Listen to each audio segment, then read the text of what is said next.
This is the new OopusX OP.24.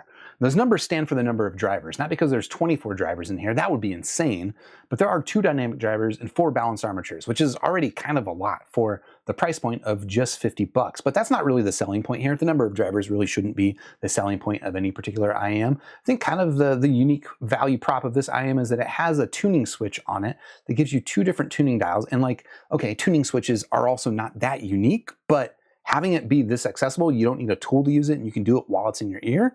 That is actually a little bit unique. Now, in terms of build quality, fit and comfort and stuff like that, I'll say the comfort's okay. I don't know, it's not super well molded to my ear. Mostly I'm a little bit turned off by the build quality, which just feels a little bit on the plasticky, kind of hollow and lightweight side, which also carries through the cable. I mean, I like that it's a nice thin, lightweight cable, but it is also just a little bit memory prone and kinky.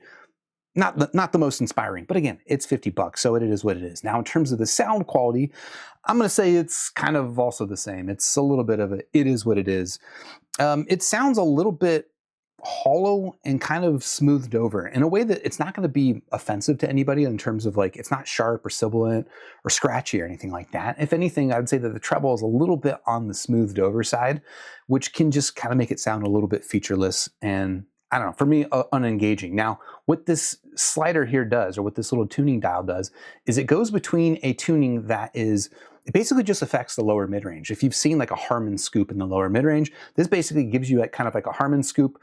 Let's see, I think it's in this mode, gives you the Harman, or maybe is it this mode? I forget which way is which. But one of them gives you kind of a Harman scoop bass shelf. And then the other mode gives you more of a filled in lower mid-range. Now, what's interesting is that because you can A/B this in your ear really easily, it kind of highlights how subtle a difference it is. It is a meaningful difference, but it is also a fairly subtle difference. And I will say that to my ear, neither of these is my favorite sounding sound. Out of 5 stars, for me, the Opus Audio 24, yeah, it's like a 2-star out of 5. It's not terrible, but yeah, I don't know. You could probably spend 50 bucks in a way that would be a little bit more engaging.